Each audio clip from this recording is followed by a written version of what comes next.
Le tableau là-haut avec l'origine du monde en spaghetti bonbons, c'est Yann Picard. Il a fait celui-ci, il a fait aussi le facochère là-bas en bas.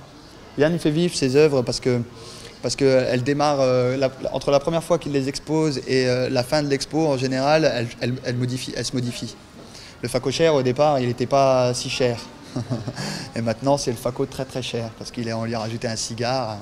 C'est Stéphane Favier qui a exécuté cette œuvre et effectivement lui est spécialisé en sculpture, trompe-l'œil. Donc là en l'occurrence le nounours qui s'appelle Stuff. Lui il a un univers où effectivement un petit peu ludique, où il rappelle les bons souvenirs de quand on était enfant. J'aime beaucoup le cœur avec les petites voitures parce que du coup ça me rappelle aussi un petit peu mon enfance et les jouets que moi aussi j'avais.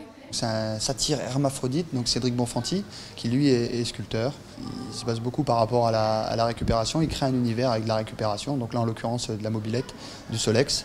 Et un côté un petit peu mystique. Une pièce comme celle-ci, pour vous donner le nombre d'heures qu'il doit passer dessus, il doit passer 150 heures.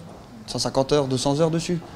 Donc Marie-Thé Braster nous a rejoint aussi il y a peu de temps. Quelqu'un un petit bout de bonne femme très dynamique qui nous offre son univers donc, de sculpture aussi à base alors c'est pas vraiment du fil de fer, ça doit être un alliage un peu particulier. C'est des personnages un petit peu féeriques quoi. Ça fait penser un petit peu à Alice au pays des merveilles ou voilà, c'est un peu il y a un peu de Tim Burton.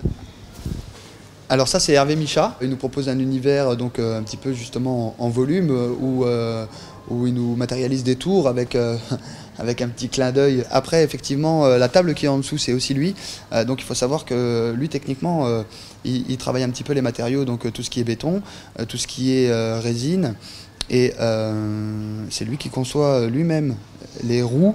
Ah c'est son beaucoup, il est trop stylé franchement. Ah ça me fait penser, moi je kiffe les mangas du coup, ça m'a attiré directement. Puis le Kamehameha comme ça, il manquerait juste la voix en fait, vous voyez. Juste la voix du mec qui écrit comme ça, le Kamehameha.